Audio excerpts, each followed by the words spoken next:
Muy buenas noches. Muchas gracias por su presencia en esta rueda de prensa que, como es costumbre, se celebra después de la reunión del Consejo Interterritorial del Sistema Nacional de Salud. Yo voy a hacer una intervención muy breve. Me estreno hoy aquí. La ministra de Sanidad se estrena como ministra de Sanidad, pero no como asistente habitual y copresidenta del Consejo Interterritorial. Yo querría solo destacar lo que me parece más relevante desde el punto de vista de alguien que se incorpora por primera vez a un órgano de estas características, y es destacar el tono constructivo de las intervenciones. He aprovechado para agradecer a todos los consejeros y consejeras su labor. Y quiero trasladar desde aquí a toda la ciudadanía que podemos estar orgullosos de la labor que desarrollan, cada uno desde su perspectiva política, pero todos con una única obsesión, que es la de vencer al virus. Es importante este Consejo. Es importante para la toma de decisiones colectivas y consensuadas, para compartir información y para vencer al virus unidos. Hemos hablado desde el primer momento, lo ha hecho este Gobierno desde sus inicios, de cooperación y cogobernanza. Y probablemente, no quiero exagerar, pero este es el órgano del Estado en el que de forma más evidente, más práctica y, desde mi punto de vista, mejor, plasma esas ideas. Juntos, el Gobierno de España y las comunidades autónomas, y también con la presencia del mundo local, de los ayuntamientos, colaborando como nunca. Y es así como somos más fuertes, es así como avanzamos en la mejora de la administración que nos demanda la ciudadanía. Yo quiero agradecer la oportunidad que me ha dado el presidente del Gobierno de España de poder participar del Gobierno y de órganos como este, que demuestran que es posible colaborar, que es posible cooperar y que juntos somos más fuertes y mejores.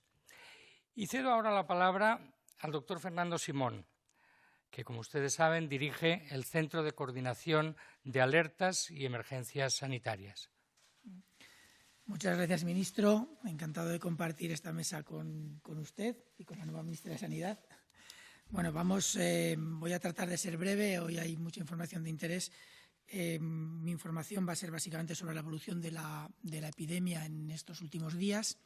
Hablaremos también algún otro detalle relacionado con la variante de interés, que estamos todos ahora mismo pendientes, la variante británica, pero vamos a empezar por los datos. A fecha de hoy tenemos 889 casos por cada 100.000 habitantes en los últimos 14 días.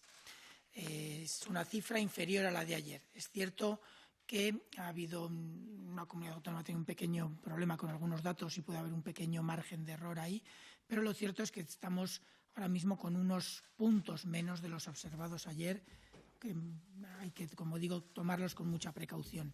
Esta información es interesante porque va asociada a una incidencia acumulada en 7 días que está ya claramente por debajo del 50%. Ahora mismo estamos en 497 casos por 100.000 habitantes en 7 días, lo que indica que es muy probable, con precaución también, que en los próximos días sigamos viendo ese descenso muy suave, pero ese descenso en la media nacional.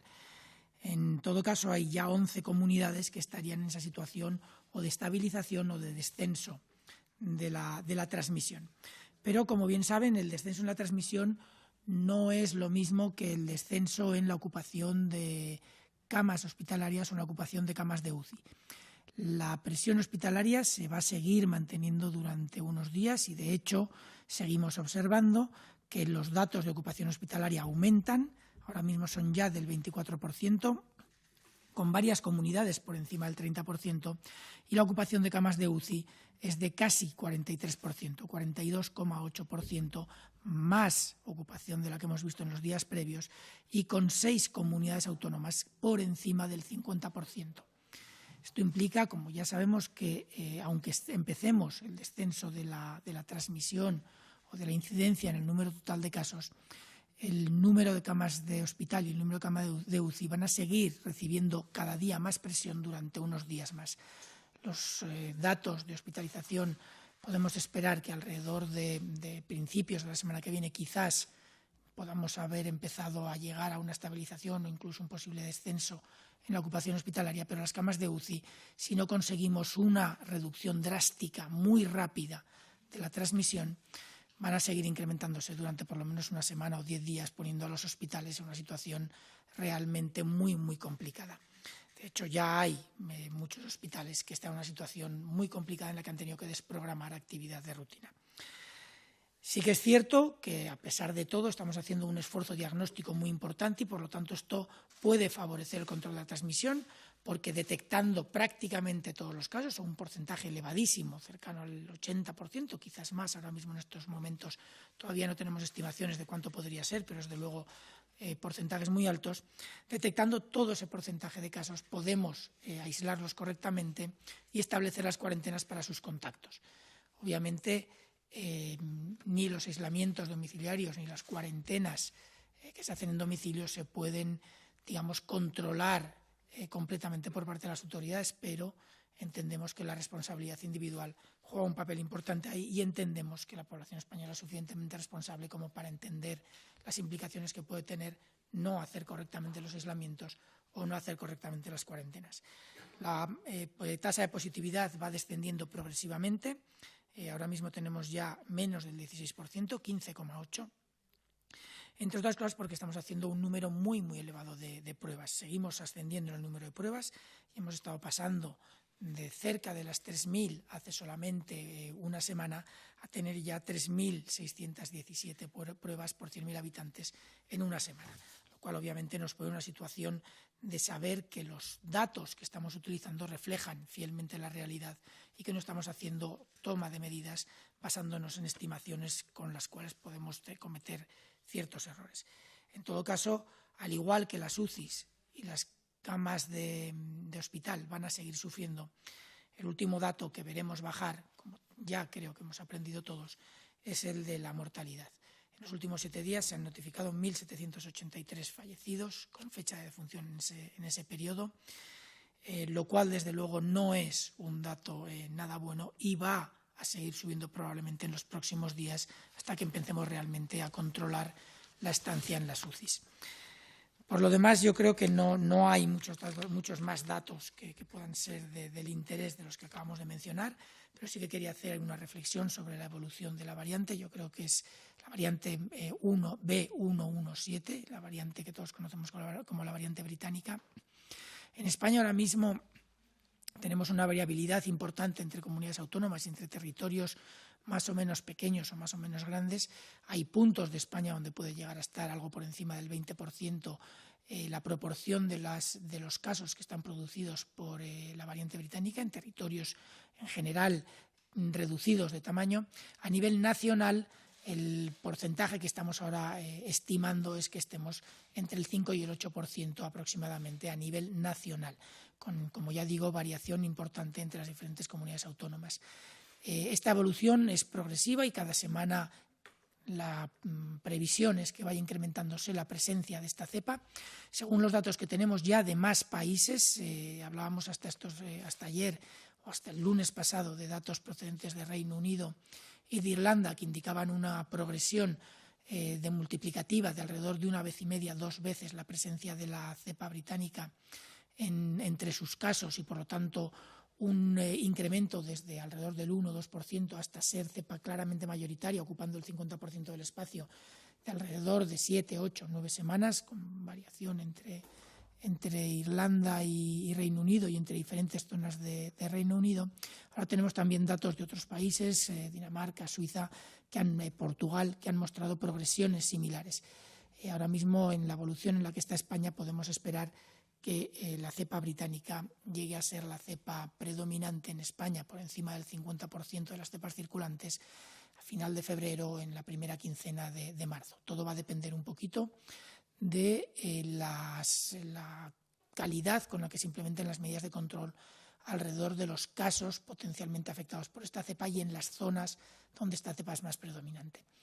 Esto obviamente tiene algunas implicaciones porque la cepa en principio es más transmisible, aunque la información que recibimos de Reino Unido indicaría que las medidas de control son igualmente eficaces tanto en las zonas donde es predominante la cepa como en las zonas en las que no lo es, pero obviamente se tienen que aplicar correctamente y con un grado de aplicación muy alto. Y luego además tenemos otras variables que pueden afectar. No conocemos el impacto que pueden tener las otras variantes circulantes en España en la progresión de esta cepa. Sabemos que las que había circulando en Reino Unido, desde luego, no pusieron oposición a la diseminación de la variante británica allí. Aquí creemos que tampoco la pondrán, pero lo cierto es que no tenemos todavía evidencia. Y luego progresivamente vamos vacunando más personas, lo cual obviamente también va reduciendo el porcentaje de personas. Poquito a poco, es cierto, pero vamos reduciendo el porcentaje de personas que pueden infectarse y por lo tanto también tendremos que valorar qué impacto puede tener esto en la evolución de la cepa británica. Las otras dos cepas de interés, la cepa sudafricana y la cepa, variante, perdónenme que a veces mezcle términos, son variantes, no cepas, la variante sudafricana o la variante brasileña. De la primera, de la sudafricana, solamente se ha identificado un caso en España que, por la información de la que hasta ahora disponemos, no ha generado casos secundarios. Es una persona que viajó desde Sudáfrica a España. Y de la variante brasileña no ha habido ningún caso identificado en España por el momento. Por lo tanto, sí que es cierto que esta variante va a tener progresivamente, ya está teniendo un impacto no todavía muy importante a nivel nacional, sí en algunos territorios concretos, pero ya está teniendo un impacto no muy importante, pero sí que lo va a ir incrementando, ese peso en la transmisión lo va a ir incrementando progresivamente a lo largo de las próximas semanas. Yo creo que, si le parece bien, ministra, lo dejamos aquí. Muy bien, muchas gracias, doctor Simón. Ministro, muy buenas tardes y saludos cordiales a todos los profesionales de los medios de comunicación que nos siguen telemáticamente a través de esta sala de prensa de la Moncloa. Como saben, acabamos de finalizar el Consejo Interterritorial del Sistema Nacional de Salud y, como es habitual, comparecemos, en este caso, el nuevo ministro de Política Territorial y Función Pública, al que le quiero dar efusivamente la bienvenida. Y también me estreno, en este caso, no en esta sala de prensa ni tampoco en el Consejo, pero sí como ministra de Sanidad, desde que tomamos posesión en el día de ayer. Por tanto, me van a permitir que en esta mi primera intervención como ministra de Sanidad quiera manifestar, una vez más, mi reconocimiento a la labor, a la excelente labor que realizan las comunidades autónomas y las ciudades autónomas en la lucha contra esta pandemia. Una labor coordinada en la toma de decisiones compartidas que llevamos a cabo cada semana en este Consejo, un órgano clave de la arquitectura sanitaria, de la arquitectura de la cogobernanza en nuestro país. Ya el director del CAES, el doctor Simón, les ha comentado los datos de la evolución de la pandemia, significar esa incidencia acumulada a 14 días, 889, y especialmente la incidencia acumulada a 7 días, 397, lo que representa por debajo del 50%. Un dato interesante y, desde luego, positivo. También el porcentaje que ha expresado de camas ocupadas de porcentaje y también de ocupadas de camas de UCI, ¿no? Yo quiero comentar o compartir con ustedes que estos datos reflejan, obviamente, una situación preocupante, dada la incidencia acumulada a 14 días, que sigue siendo alta, si bien hay un ligero o un tímido, si me permiten, descenso con relación al día de ayer y que refleja, pues, el impacto que está teniendo esta tercera ola en estos datos. Yo creo que también es interesante compartir con ustedes la preocupación, como ha hecho el doctor Simón, por la ocupación elevada, especialmente de las UCI en nuestro sistema hospitalario, y que desde luego nos hace estar en máxima vigilancia. Pero también quiero compartir con la máxima prudencia algunos datos y poner de manifiesto la importancia que está teniendo las medidas, la implementación de medidas que están llevando a cabo las comunidades autónomas con restricciones importantes, que sabemos que son restricciones duras, pero restricciones absolutamente necesarias para ir modificando y variando la tendencia de estos indicadores que les acabo de comentar. Ahora bien, siendo esto importante, yo creo que coincidirán conmigo, y especialmente el doctor Simón, que es muy fácil subir la incidencia, cuesta más mantener en la meseta, pero cuesta muchísimo bajar. Y necesitamos en este tiempo, en estas semanas, bajar con la máxima rapidez. Si me permiten, como he comentado hoy con los consejeros y consejeras del Consejo Interterritorial, necesitamos bajar casi en rappel para bajar de manera acentuada y profunda estos datos de indicadores que les acabamos de comentar. Por eso, desde el convencimiento de que estas medidas de restricción se encuadran en la estrategia estatal que nos hemos dado, tenemos que llevar a cabo todas las medidas contempladas en el mismo y aprovechar al máximo todo el margen que nos permite toda la estrategia estatal y especialmente el estado de alarma que todavía, como saben ustedes, seguimos con él en nuestro país para parar la propagación del virus. Todos hemos continuado compartiendo en este Consejo también, además de la situación epidemiológica que hemos compartido con ustedes, el proceso de vacunación. Ha sido un elemento destacado también importante, en donde la directora de la Agencia Española del Medicamento y Productos Sanitarios nos ha puesto al día del estado actual de las vacunas. Un proceso que ya me han escuchado decir y vuelvo a reiterar, es un proceso largo, un proceso complejo, pero es un proceso que sigue avanzando día a día, y creo que es un dato muy importante porque nos dan un horizonte de esperanza que desde luego sitúa en datos muy importantes en los tiempos que estamos. Reitero, tenemos un gran sistema nacional de salud que gracias a los profesionales sanitarios y a la red asistencial que tenemos es una de las grandes fortalezas que tiene nuestro país y lo va a seguir haciendo en cuanto podamos ir incrementando el número de dosis a administrar y a repartir, en este caso, entre todas las comunidades autónomas. Algunos datos de vacunación que pueden ser de su interés. El día de hoy, con datos de ayer, tengo que comentarles que ya han sido entregadas a las comunidades autónomas 1.769.055 dosis, que las dosis inoculadas, inyectadas, han sido 1.395.618, por tanto, estamos en un porcentaje de un 79% y que las personas que han recibido la segunda dosis, por tanto ya inmunizadas, son 192.759 personas. Algunos datos en relación a las vacunas que también creo que pueden ser de interés para todos ustedes. En relación a la vacuna de Moderna, quiero comentarles que este domingo llega una nueva entrega de 52.000 dosis, entregas que serán repartidas a la península el lunes y a las islas el martes. También una cuestión de interés, y es que la vacuna de BioNTech Pfizer ya estamos contabilizando a 6 dosis por vial. Por tanto, los datos que hoy les acabo de dar de las entregas de dosis suministradas a las comunidades autónomas y administradas a los ciudadanos, inoculadas, ya tienen ese cómputo, esa contabilidad de 6 dosis por vial y, por tanto, cada semana van a llegar 422.000 dosis. Son las mismas viales, pero ahora contabilizamos en vez de 5, 6 dosis, como hace ya la ficha técnica de la vacuna de BioNTech Pfizer. En relación al proceso de vacunación, quiero comentar que en España se sitúa en los primeros países de vacunación en todo el mundo, tanto a nivel mundial como a nivel europeo, y eso pone de manifiesto el esfuerzo que están realizando y llevando a cabo las comunidades autónomas y las ciudades autónomas para tener cada vez más personas inmunizadas que contagiadas. Y quiero destacar el esfuerzo de todo el equipo del Ministerio para conseguirlo y especialmente el trabajo que realiza la Agencia Española del Medicamento de la mano de la Unión Europea, de la mano de la Comisión, para conseguir que lleguen las vacunas pactadas, las vacunas firmadas en contrato en el tiempo así establecido. Es verdad que el proceso de vacunación cada vez va marcando más hitos que significa que cada vez hay más personas vacunadas. Algunos de ellos, ya saben, la mayoría de las comunidades autónomas están ya en la fase de concluir la segunda dosis en las residencias de mayores y el personal sanitario y sociosanitario también y de otro ámbito de estas residencias. Por tanto, un hito importante que ya estamos en vías de finalizar, en vías de concluir.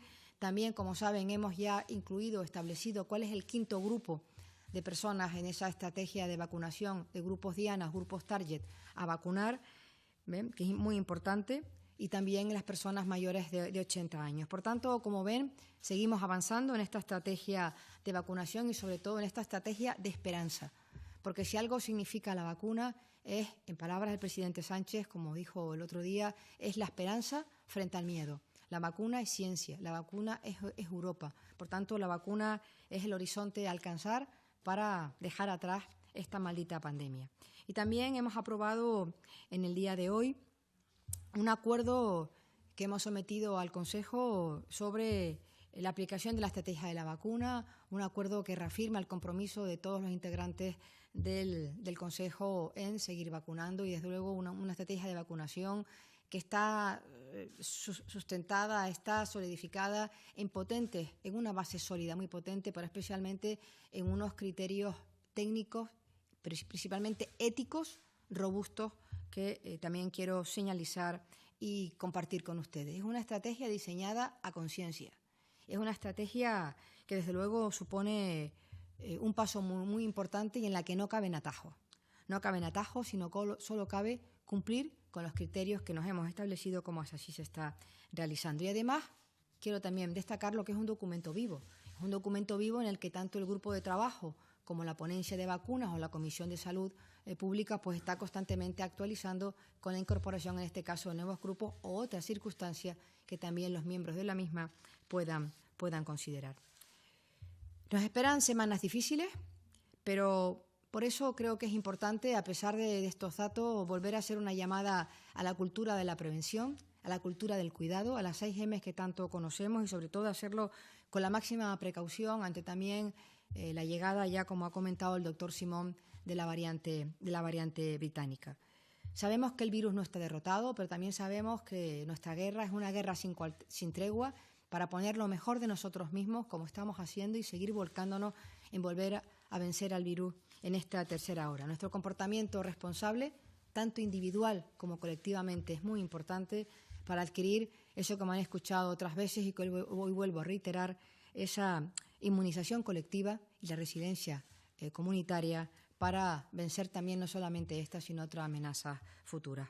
A partir de ahí, estamos a disposición de todos ustedes. Muchas gracias. Gracias, ministra. Gracias, ministro. Doctor Simón. Más de 30 periodistas están siguiendo esta rueda de prensa telemática que celebramos hoy desde Moncloa y vamos a comenzar con sus preguntas. Comienza el turno Luis Marchal, de IM Farmacia. Hola, buenas noches. Ministra, ministro, director del CCAES. Habla de lo bien que va el proceso de vacunación, pero hay varias comunidades que están priorizando o han dicho que iban a priorizar la segunda dosis frente a la primera. Hay algunas que creo, no sé si nos lo puede confirmar, que han pedido alargar la dosis entre una dosis y la otra de 21 a 28 días.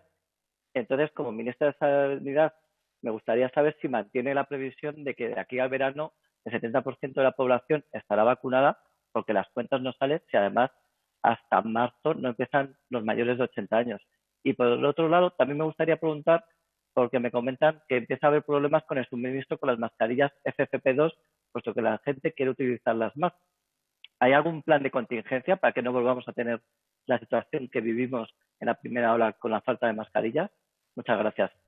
Muchas gracias, Luis, por tus preguntas. En relación a la primera de ellas, de luego mantenemos el compromiso de que en el verano el 70% de la población va a estar vacunada.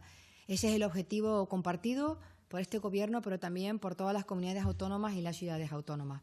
Sabíamos que en los primeros meses de este año, especialmente en el primer trimestre, la llegada de vacunas iban a ser limitadas. Estamos hablando de un bien público escaso y por eso se establecieron criterios de priorización a colectivos en base a principios éticos de equidad, de reciprocidad y, sobre todo, de solidaridad.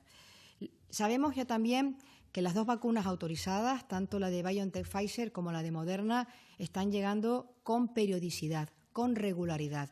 Más allá de aquel tema puntual, hace unas semanas de BioNTech Pfizer ya se ha recuperado esa normalidad y, desde luego, tenemos el compromiso de esta farmacéutica de que en el primer trimestre van a estar los 4,5 millones de dosis como había estado. Es decir, que más allá que una semana u otra pueda haber algún desajuste en la llegada, pero mantiene el compromiso. AstraZeneca, como ustedes saben, también puede ser objeto de autorización en estos días por parte de la EMA y, por tanto, si es así, también será por parte de la Comisión, la Agencia Española de Medicamentos, de la mano de la Comisión Europea, porque vamos de la mano de la Comisión Europea, está tratando con esta compañía para hacer cumplir los contratos y que, por tanto, las dosis que habían pactado en contrato puedan llegar. Pero también sabemos que a partir del primer trimestre, cuando finalice el primer trimestre, también la vacuna de Janssen, el ensayo clínico va muy avanzado y también hay bastantes digamos, posibilidades o probabilidades de que ya a partir del segundo trimestre podamos contar con ellas. Por tanto, el escenario sobre el que estamos trabajando es que a partir del segundo trimestre pueda llegar un número importante de vacunas, un número importante de dosis y que, por tanto, todo el Sistema Nacional de Salud, con toda su potencialidad, con todas sus capacidades que los dan los profesionales sanitarios y la red asistencial, desde luego podamos cumplir ese objetivo del 70% en el verano, insisto, en el verano. Y en relación a la segunda pregunta, en relación de suministros, ya saben que hay, digamos, una estrategia de material en la que están pues, las cuestiones que son más importantes y que se consideran estratégicas, pero quiero recordar también, porque ha sido un tema que se ha suscitado en el Consejo de hoy, digamos, el porcentaje elevado de filtración que tienen las mascarillas higiénicas en nuestro país como consecuencia de la normativa UNE, que recordarán que aprobamos hace ya unos meses y que hace que nuestras mascarillas higiénicas y las posteriores también, tanto las quirúrgicas, tengan un porcentaje, especialmente las higiénicas, de mayor filtración que otros países europeos. La nuestra está en torno al 90% o superior. Creo que también esto es una garantía, sin perjuicio, claro está, de que bueno, cuanto mayor tengamos la protección, mayor será, pero el porcentaje de protección de estas vacunas entenderán que es elevado. Es el turno ahora de Clara Pinar, de 20 minutos. Hola, ministros, buenas tardes.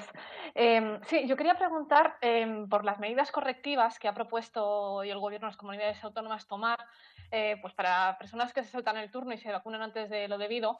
Quería saber a qué se refieren exactamente, qué tipo de medidas correctivas son esas, si estamos hablando de sanciones. Y me gustaría saber cuál es la opinión del Gobierno sobre algo que ya han empezado a aplicar Canarias y la Comunidad Valenciana, que es espaciar, de momento no inocular la segunda dosis a quienes han saltado el turno y espaciar quizá lo máximo de lo que se prescribe en las vacunas. Y sobre las mascarillas FFP2, me gustaría saber si España, ese gobierno, va a recomendar su uso en transportes públicos, en comercios, como están haciendo ya otros países, hacer obligatorio, como están haciendo otros países. Gracias. Muchas gracias, Clara, por tus preguntas. En relación a las medidas correctivas que hemos aprobado en el acuerdo de hoy, se refiere al proceso en sí de vacunación, no se refiere a las personas. Se trata de que el seguimiento del proceso de vacunación, de la estrategia, se haga y, desde luego, que en el caso que haya alguna cuestión, pues que se pueda corregir. Pero en ningún caso se trata de sancionar a nadie, sino simplemente de establecer un procedimiento en el que, como estado en la estrategia de vacunación, pueda ser seguido y en el caso de que haya que establecer alguna corrección del mismo, pues las propias comunidades autónomas lo hagan, como ya nos consta que lo están haciendo. En relación con espaciar la segunda dosis, quiero recordar que la Agencia Española del Medicamento ha sacado una nota informativa hace escasos días en la que establece realmente ceñirnos al criterio de la ficha técnica que establecen las vacunas y, si acaso, poderlo prolongar pues 5 o 6 días más, doctor, si es así, ¿no? Pero en cualquier caso, lo que sí estamos, y es decisión por parte del Consejo y también de la Agencia Española del Medicamento, es seguir los criterios de la ficha técnica, 21 días en este caso Pfizer, 28 en el caso de Moderna y, si acaso, poderlo espaciar 5 o 6 días más, sin perjuicio que el doctor Simón, si quiere precisar algo, lo pueda precisar. Y en relación a las mascarillas FP2, hoy algunas comunidades autónomas, consejeros, lo han planteado y hemos visto, bueno, pues proceder a alguna consideración al respecto en próximos consejos interterritoriales respecto a la cuestión de uso que usted me ha planteado, pero por ahora no hay ninguna decisión al respecto. Sí, si me permite, ministra, unos detalles sobre el espaciamiento de las vacunas. Las segundas dosis de vacunas lo que buscan es potenciar el efecto que ha generado la primera dosis. Eso se consigue si se vacuna a partir de una fecha, desde el momento en el que se puso la primera. Si se pone antes, el efecto de la segunda es menor y tampoco se puede dejar pasar demasiado tiempo desde que se puso la primera, porque entonces el efecto de potenciación también es menor. Ahora mismo la vacuna de Pfizer, por ejemplo, que es la que más conocemos todos, si se sigue la ficha técnica, la segunda dosis se debería poner alrededor del 21 días, nunca antes, y antes de los 42 días. Con lo cual hay un margen de actuación que nos permite jugar con una vacuna que seguiría siendo suficientemente eficaz, aunque lo ideal es ponerla poco después de los 21 días desde la primera puesta, pero desde luego tenemos un margen de actuación. Esto implica que las estrategias de vacunación y la parte logística de poner primeras y segundas dosis tienen un margen de ajuste en las comunidades autónomas para poder aplicarlo a los diferentes grupos a los que ya se ha aplicado la primera dosis. Yo creo que ahí tenemos que entenderlo, que más allá de los 42 días es demasiado tarde y el efecto de la segunda dosis no será tan bueno como lo que queremos, aunque sigue manteniendo un cierto efecto. Si lo ponemos antes de los 21 días, el efecto de esa segunda dosis para potenciar la generación de inmunidad en las personas tampoco será tan bueno como queremos. Y es esa horquilla en la que tenemos que hacerlo. Y sobre las mascarillas, lo que decía la ministra, en las conversaciones técnicas yo ahí no voy a entrar si se tiene que hacer obligatoria o no, y por qué se toman las decisiones en unos países o en otros. Sí que les puedo decir que ahora mismo los países en los que se ha tomado la decisión de hacer obligatoria en algunos lugares concretos el uso de mascarillas FFP2 no están, por el momento, al menos no ha quedado claro, el aval técnico. Sí que es cierto que son mascarillas que pueden ayudar, no hay ningún problema, pero las mascarillas que se utilizan en España, las higiénicas con alto nivel de filtrado, esta es diferente a la que mostré el otro día. Esta no tiene filtro, pero está hecha de un material que filtra por encima del 90%. Este tipo de mascarillas permiten, sobre todo si, como en España es obligatorio su uso siempre que se está fuera de la casa, permite que el efecto combinado del que todos la llevemos sea muy superior al que personas individuales en lugares concretos lleven una mascarilla de mayor capacidad de filtrado. En todo caso, la disponibilidad de mascarillas ya saben que es una cuestión que nos afecta a todos. Igual que puede haber algún problema para acceder a algún tipo de mascarillas en algún momento, ese efecto no es únicamente en España, pasa también en otros países, pero afortunadamente aquí tenemos nuestras mascarillas higiénicas que si cumplen la norma, desde luego tienen una capacidad de protección muy cercana a la que puede producir la FFP2. Pregunta ahora Lorenzo Díaz, de Informativos Telecinco. Sí, buenas tardes. Es una pregunta para la ministra. Quería insistir en la pregunta de la compañera de 20 minutos hablando de las medidas correctivas. Ha explicado usted que hablaban no de personas, sino del proceso de vacunación. Pero no me queda muy claro cuál va a ser el protocolo a seguir con estas personas que se han vacunado de forma irregular. Hablo sobre todo de la segunda dosis, porque vemos que, por ejemplo, la Generalitat Valenciana plantea no dar la segunda dosis. Hemos escuchado al doctor Simón decir que lo correcto sería administrarles esa segunda dosis. No sé cuál va a ser el protocolo también en ese sentido. Gracias. Muchas gracias, Lorenzo, por tu pregunta. Como le comenté antes a tu compañera Clara, las medidas correctivas en ningún caso se refieren a sanciones, se refieren a la corrección en el propio proceso de vacunación. Quiero que esto quede absolutamente claro, porque ese ha sido el objeto, digamos, de este acuerdo, de este punto tercero del acuerdo. Y en relación con la cuestión que me planteas de las personas que se han vacunado, digamos, fuera del protocolo, fuera de los grupos target, yo quiero manifestar una cuestión muy clara al respecto. La estrategia de vacunación tiene, como dije antes, una base técnica muy sólida, pero sobre todo tiene unos robustos principios éticos, principios de reciprocidad, principios de equidad y principios de solidaridad. Ante un bien escaso público como es la vacuna hay que establecer estos criterios como se han establecido.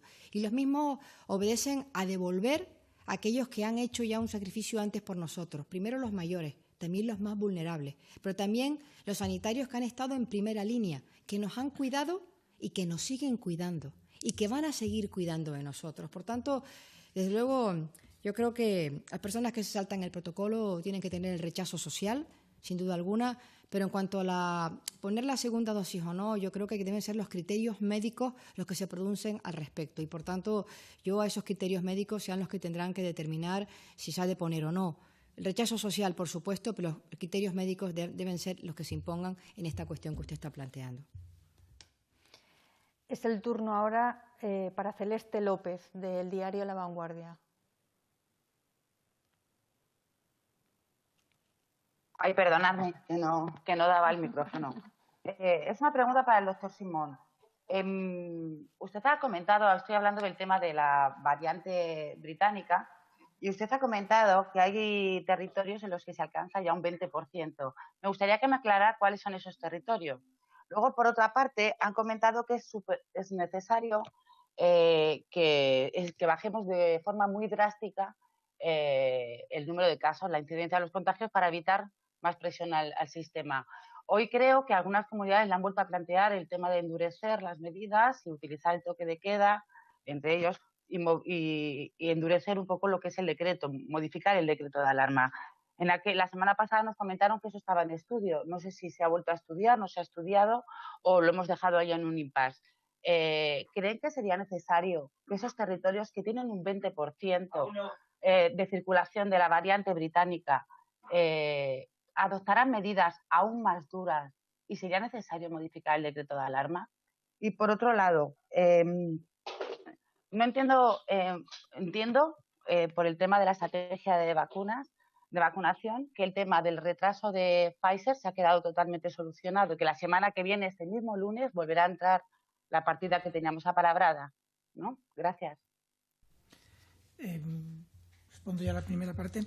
Bueno, la variante, sí que hay algunos territorios, en general son territorios pequeños, relativamente bien delimitados, en los que hasta ahora tenemos información de que la variante podría estar alrededor del 20% o incluso un poco por encima. Es cierto que no tenemos información de todos los territorios de la península, pero en general a nivel nacional estamos probablemente alrededor del 8% o quizás por debajo del 8%, 5-8%, pero sí que es verdad que en algunos puntos existe esa alta presencia de la variante con alrededor del 20%. Las medidas que se tienen que tomar son las mismas. La experiencia que se está teniendo ahora mismo en Reino Unido, que es el país que obviamente tiene más experiencia con esta variante, indica que las medidas que se aplican en el resto de las zonas o en las zonas donde no existe la variante son igual de eficaces que en la zona donde sí que existe la variante. Lo que se tiene que hacer es aplicarlas bien.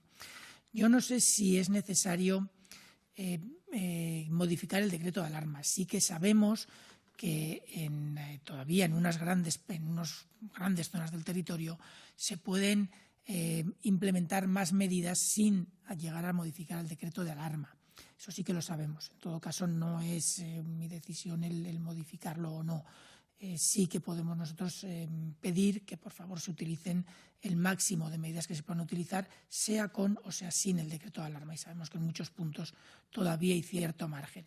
Lo que sí que es cierto es que hay muchas medidas en el nivel en el que estamos ahora, en el que ya se han implementado muchas. Las medidas que quedan son medidas duras, son medidas muy difíciles de tomar, son medidas que tienen un impacto social y económico muy importante y obviamente hay que valorar todos estos aspectos, no únicamente el aspecto de la presión sobre el sistema asistencial, que yo creo que debería ser el prioritario. Al fin y al cabo soy médico y mi labor se enmarca en la sanidad, pero entiendo que hay otros sectores que también tienen hasta cierto punto opinión en este aspecto porque afecta mucho a otros sectores. Como digo, yo creo que las medidas que todavía quedan por aplicar podrían llegar a ser suficientes, pero el problema es que se tienen que aplicar realmente muy bien. Ahora mismo, afortunadamente, la capacidad de detección, la velocidad con la que se detectan los casos, entre otras cosas gracias a la aplicación de las pruebas rápidas de antígeno, y cuando hay cualquier duda siempre tenemos las PCRs, de las cuales todavía hacemos muchísimas, nos permiten actuar antes. Y el gran nivel de detección que tenemos nos permite detectar prácticamente todo. Yo creo que si conseguimos aplicar bien todas las medidas de las que ahora tenemos capacidad de aplicar, o las comunidades autónomas tienen capacidad de aplicar, y las aplicamos todas o casi todas, podremos llegar a controlarlo. Pero sí que es cierto que desde el punto de vista sanitario, cuantas más medidas se apliquen ahora, aunque sea por un periodo breve, alrededor de 14-15 días, mejor será y menos sufrirán los servicios sanitarios. Nuestra opinión es que obviamente la decisión no la tomamos nosotros, pero sí que creemos que hay que hacer un esfuerzo por un control radical de la transmisión cuanto antes. En cuanto a las vacunas de Pfizer, yo creo que es mejor la ministra la que conteste a esta pregunta. Muchas gracias, director. Yo quería destacar en este aspecto algo que me parece importante, y es que tenemos una estrategia de compra anticipada de vacunas de la Comisión de la Unión Europea, algo que creo que debemos valorar en la dimensión que corresponde. Eso ha significado que la Unión Europea ya ha firmado un pool con 6 contratos, con 6 compañías farmacéuticas, y que de luego eso da una garantía inimaginable. Piensen una cosa.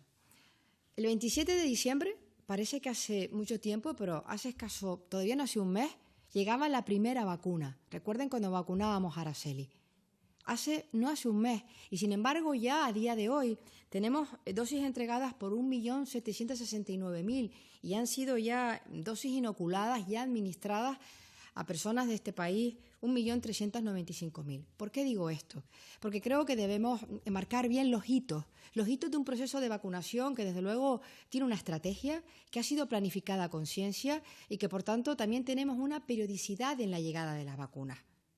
Escuchamos mucho ruido, es verdad, pero lo que le quiero decir es que la realidad es esta que le estoy contando. Desde el 27 de diciembre hasta ahora, los datos que les acabo de compartir, que hay una periodicidad en la entrega, 422.000 de Pfizer, que puede haber alguna, cifra arriba, cifra abajo, pero que hay un compromiso de 4,5 millones, que Moderna también ya está suministrando, que tenemos además un importante papel de valor estratégico en nuestro país con empresas que están envasando y produciendo en nuestro país. Y eso nos da un valor estratégico muy importante, que sitúa a España en una situación ciertamente relevante en el plano europeo y también internacional. Y eso es la mayor esperanza que tenemos.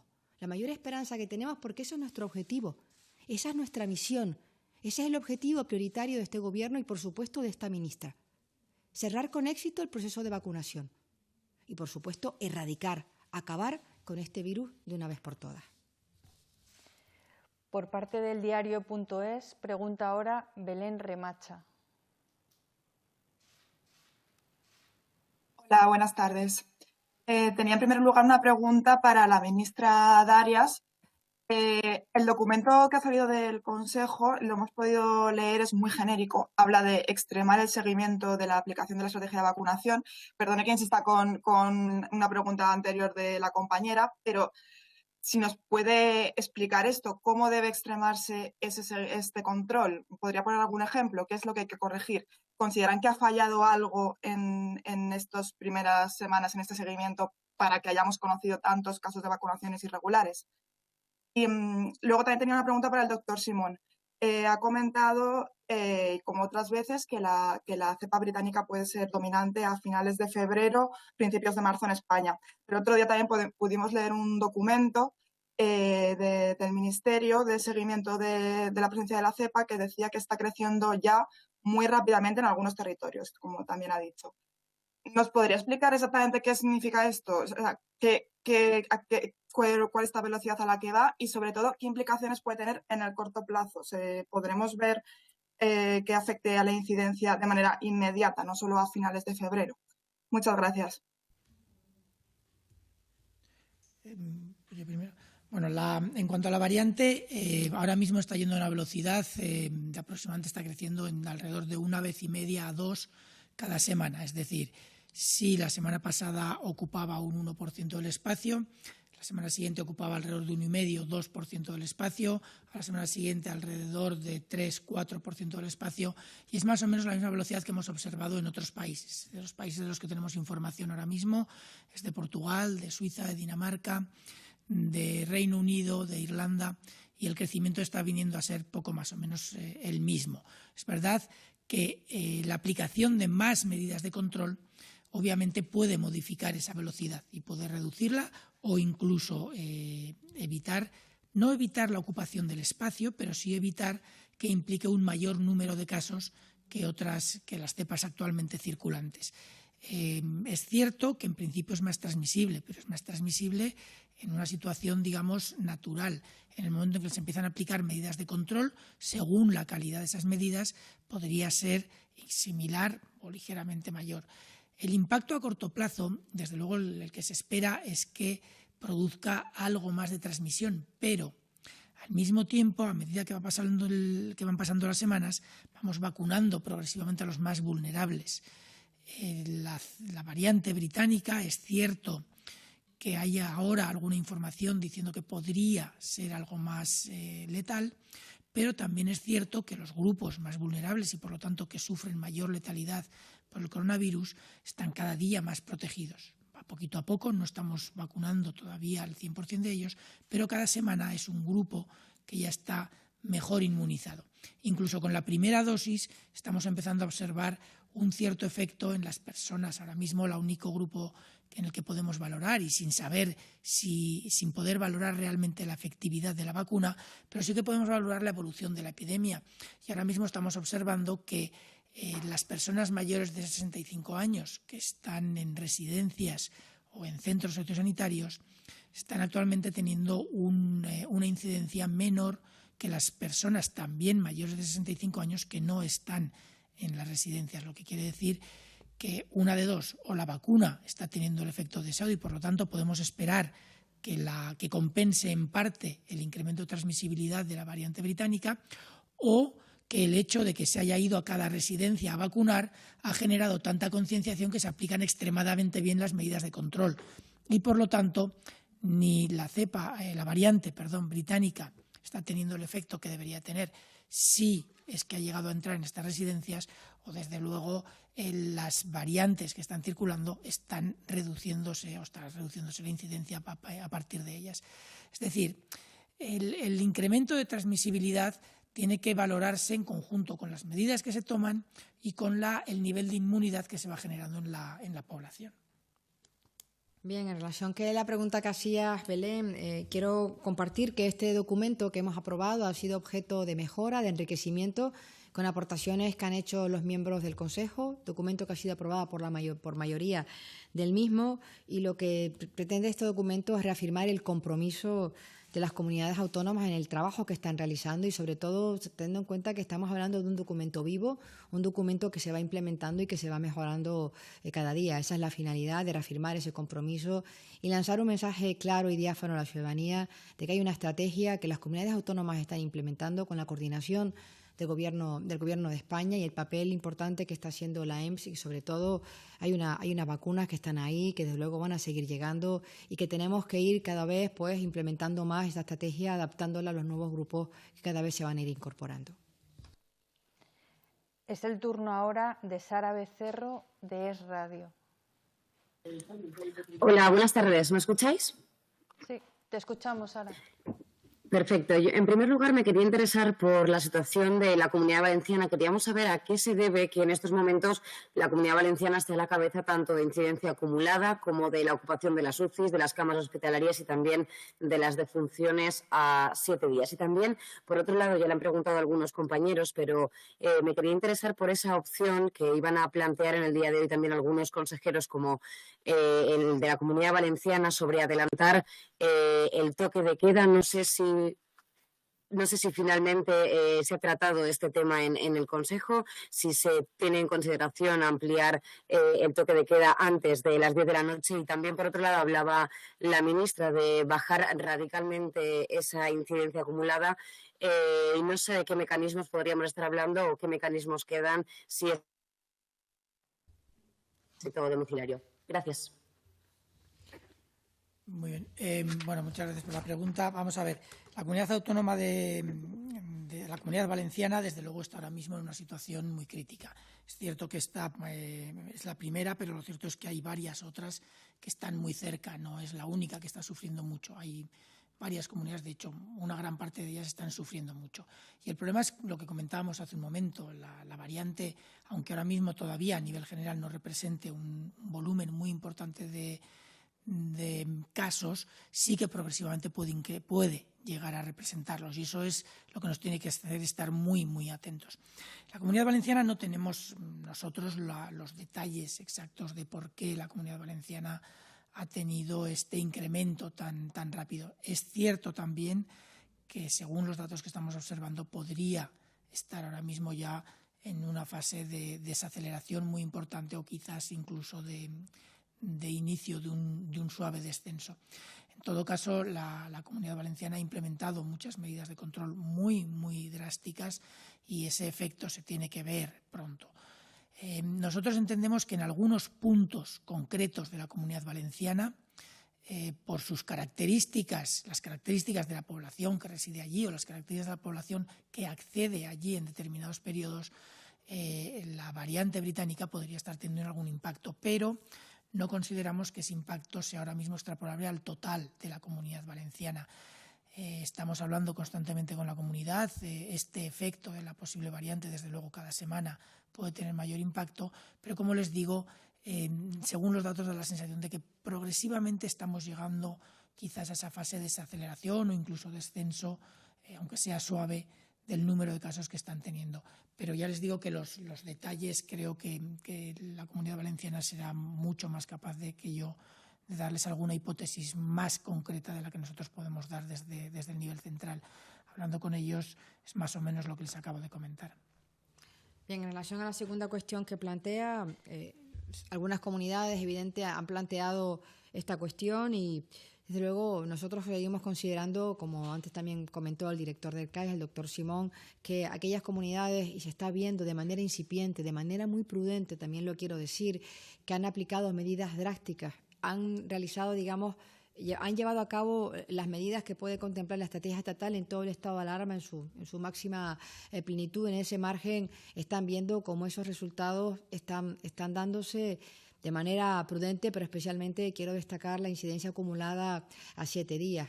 Creemos que hay algún margen todavía en algunas comunidades y, por tanto, lo que hemos invitado es que ese margen pueda ser ampliado y llevar a cabo, y sobre todo un comportamiento responsable, individual y colectivo de la ciudadanía, porque, desde luego, es una misión compartida por todos el poder derrotar al virus. Desde la redacción de Antena 3 Noticias, pregunta Carla García. Hola, buenas noches a todos. ¿Se me oye? Se te oye, Carla. Gracias. Mi pregunta es para la ministra. ¿Ha habido unanimidad en la reunión con todas las comunidades o se ha suprimido algún punto del borrador del acuerdo sobre la aplicación de la estrategia de vacunación? En caso de que sí, ¿qué punto? ¿Quién lo ha pedido y por qué? Gracias. No entendí la final. ¿Qué punto? Si que ha suprimido algún punto, ¿qué punto es el que se ha suprimido? Sí. ¿Quién lo ha pedido y por qué? Bueno, han sido distintas comunidades las que han hecho aportaciones de enriquecimiento del texto. Se ha suprimido el punto 4, se han modificado otros puntos, se lo vamos a hacer llegar a la redacción tal cual ha quedado, y han habido comunidades autónomas que no han apoyado este acuerdo, pero ha sido la inmensa mayoría las que sí lo han hecho. Si les parece el acuerdo final, se los pasamos para que estén a su disposición y puedan hacer la lectura del mismo. Es el turno ahora de Alessandro Solís, de Economía Digital. No, yo quisiera preguntarle a la ministra Darias al respecto de lo que ya han preguntado a otros compañeros, pero quería ver si puede profundizar un poco en esto del estado de alarma, modificarlo, ampliar el toque de queda. Justamente hoy vimos que un experto de la OMS decía que las medidas son un poco descafeinadas en España y que lo que es necesario es un cierre total de 3 o 4 semanas para que todo baje y la vacunación no pare.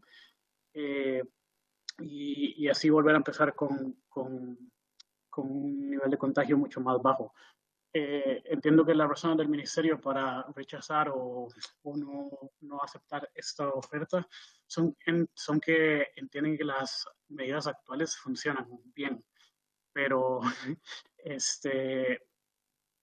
¿qué le responde el Ministerio en este Consejo Interterritorial a las comunidades que solicitan esto? ¿Cuáles son los motivos más allá de entender que las medidas actualmente funcionan para decirle a la comunidad que cree lo contrario, que no puede hacerlo? Muchas gracias por su pregunta.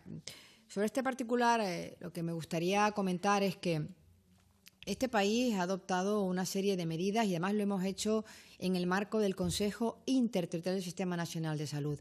Recordarán desde el Plan de Respuesta Temprana que acordamos en octubre, las recomendaciones sobre eventos masivos o el Pacto de Actuaciones Coordinados o la Estrategia de Detección Precoz. Y todo esto además con un estado de alarma.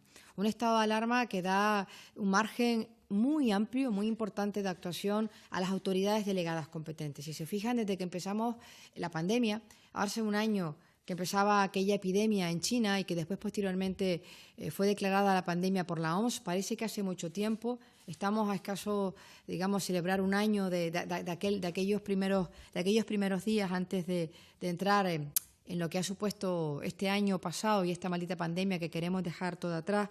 Cuando se actuó en aquella primera vez se hizo de una manera, digamos, integral, se paró todo. Con el tiempo y con el aprendizaje, las lecciones que hemos ido adquiriendo de la pandemia, sabemos ya cuáles son las medidas que son más efectivas, en donde se puede incidir más para contribuir a bajar esa incidencia acumulada que tanto cuesta. Por tanto, en todos esos instrumentos que constituyen la estrategia integral, la estrategia estatal, consideramos que hay elementos suficientes para ese margen. Es verdad que son medidas duras, es verdad que son medidas tremendamente que tienen su impacto, pero ese impacto es positivo en cuanto a la incidencia acumulada, en cuanto al freno a la propagación. Por tanto, lo que seguimos insistiendo es que hay margen de medidas y, por tanto, estamos viendo de manera incipiente, es verdad. No quiero yo salirme del marco de la prudencia, pero la incidencia acumulada a 7 días nos da una perspectiva que, desde luego, con la implementación de las medidas, el cumplimiento de las mismas, digamos que tengamos que seguir en esa línea. Es tan importante acordar las medidas en la máxima amplitud de las mismas, en el margen que da, como el cumplimiento de las mismas. Y aquí una llamada a la responsabilidad individual o colectiva. Cumplimiento de las medidas, porque desde luego en eso podremos no solamente cuidar de nosotros, sino también cuidar de los demás. Para cerrar el turno de preguntas, tiene la palabra Manuel Vilaseró, del Periódico. Hola, buenas tardes. Por un lado, querría preguntarles por qué, si, como afirma el documento recién publicado por el Ministerio, de que es necesario intensificar las medidas de control debido al peligro de la variante británica, y al contrario de lo que ha dicho el señor Simón, el mismo documento afirma que la vacunación no llegará a tiempo para evitar este efecto negativo, quería saber por qué no toman las medidas que efectivamente se han demostrado en Gran Bretaña, en Irlanda, que están haciendo efecto, como usted ha dicho, pero que son mucho más intensas que se le están adoptando en España. No es necesario darle ejemplos, pero están cerradas las escuelas hasta el 8 de marzo, están cerrados los bares y los restaurantes, etcétera. Bueno, bares, restaurantes y escuelas están cerradas en Francia, en Alemania, en Portugal, etcétera. Esto por una parte. En segundo lugar, ustedes llevan ya varias semanas pasándose la pelota entre las comunidades y el gobierno. Ustedes les dicen a las comunidades que no aplican todas las medidas más restrictivas, que las apliquen, y las comunidades piden más medidas. Quizás, pregunto, ¿no sería conveniente que las que no las apliquen se les obligara a aplicarlas o permitirlas que apliquen las suyas? Porque si no, digamos que estamos dejando que las medidas sean laxas, por lo menos en una parte del territorio, y la incidencia seguirá subiendo en esas partes o no bajará tan rápido como ustedes plantean. En tercer lugar, y respecto a este tema, abundando en este tema, quería plantearles por qué se permite desde hace casi 3 semanas que la Comunidad de Madrid cumple el acuerdo del Consejo Interterritorial del 30 de septiembre que obligaba a cerrar los municipios de más de 100.000 habitantes que cumplieran una serie de requisitos. El mismo umbral que, por cierto, marca la Unión Europea ahora para cerrar territorios, mientras la Comunidad de Madrid sigue siendo la única autonomía peninsular sin cierre perimetral. Y en tercer lugar, quería preguntarles tanto a la ministra como al ministro Iceta que me explicaran si es posible, si ustedes lo entienden, por qué el presidente del Gobierno no ha comparecido ni una sola vez ante la población desde que se dispararon los contagios tras la Navidad, mientras que otros dirigentes como Merkel, Johnson, Macron lo han hecho varias veces en situaciones que ahora incluso son mejores de las que está viviendo España. Bueno, en cuanto a las medidas, yo voy a hablar una parte, me imagino que luego la ministra puntualizará todo lo que sea necesario. Yo creo que lo he dicho hace un momento. Desde luego ahora mismo la incidencia sí que da la sensación de que estamos ya empezando ese descenso suave. Hay que ser muy prudente, como decía también la ministra hace un momento, pero yo creo que sí que podemos pensar que estamos en esa fase. Eso por un lado. Por otro lado, el aplicar medidas depende mucho de la calidad con la que se apliquen. Creo que lo he comentado ya alguna vez aquí, si no en otros foros. Yo personalmente, y ahora esto es una cuestión personal, no es una posición ni de mi unidad ni del Ministerio, yo personalmente considero que lo mejor sería aplicar menos medidas muy bien. Lo cierto es que no conseguimos eso que a mí me gustaría. Así que, por lo tanto, hay que aplicar más medidas un poco peor para que el efecto conjunto sea el mismo. Si las medidas las tienen que aplicar las comunidades o se tienen que forzar desde el Estado, no es una decisión que nos competa, desde luego, a los técnicos, es una decisión que se tiene que tomar en otros foros. Lo que sí que es cierto es que si lo que se persigue es un objetivo concreto, es evitar las reuniones en lugares concretos, es evitar las fiestas, es evitar los comportamientos de riesgo, se puede conseguir de varias maneras. Se puede conseguir reduciendo todas las actividades que se puedan realizar en grupo, fuera del ámbito familiar o del ámbito de los convivientes, o se pueden realizar forzando confinamientos que tienen el mismo efecto, el que no puedes realizar ninguna actividad grupal fuera del ámbito familiar o de los convivientes. Son dos formas de entrar a resolver el mismo problema. Yo personalmente no sé cuál es la mejor, es una cuestión que tienen que decidir los que toman este tipo de decisiones. En el Consejo Interterritorial es donde yo entiendo que se debe de hacer, pero desde luego las opciones son varias. Si estamos haciendo menos medidas que en otros lugares de Europa, es cierto que en España ahora mismo no se están haciendo las mismas medidas que en Reino Unido, pero también es cierto que España todavía no ha llegado a tener las cifras de incidencia que ha llegado a tener el Reino Unido. Sí que es cierto que no estamos lejos, sí que es cierto que desde nuestro punto de vista como técnicos consideramos que hay que bajar lo más rápido posible, sea con aplicación de medidas a nivel individual, sea con aplicación de medidas a nivel colectivo, para evitar el colapso de nuestras UCIs. Sí que es cierto que la variante británica nos genera dudas, muchas dudas. También es cierto que genera dudas en ambas direcciones, tanto en que va a tener un impacto importante, como que según cómo se apliquen las medidas y según cómo evolucione la vacunación, es posible que no tenga ese impacto. Lo cierto es que si evoluciona más rápido de lo que estamos previendo, desde luego el impacto de la vacunación será menor de lo que nos gustaría, pero desde luego un impacto también va a tener esa vacunación. Por lo tanto, yo creo que no es fácil el hacer comparaciones. El cierre de las escuelas en Reino Unido se debe fundamentalmente a que ellos han observado que la transmisión en el Reino Unido se produce fundamentalmente a partir de transmisión en escuelas que luego se traslada a otros colectivos o a otros grupos, a las casas o a otros grupos sociales.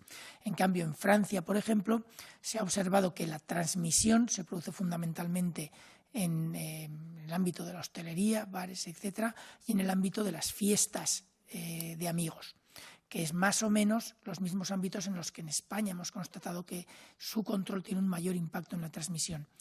Las costumbres sociales, la forma de vida en los diferentes países son diferentes y, por lo tanto, tampoco entiendo que tengamos que hacer una mímica de lo que se produce en otros lugares. Tenemos que adaptarlo a la situación de cada país, igual que ninguno de los otros países europeos ha aplicado las medidas al mismo tiempo, sino las han aplicado a medida que ha sido necesario aplicarlas, igual que tampoco están desescalando esas medidas en el mismo momento, sino que las están desescalando en el momento en el que en cada uno de esos países se considera que es necesario aplicarla.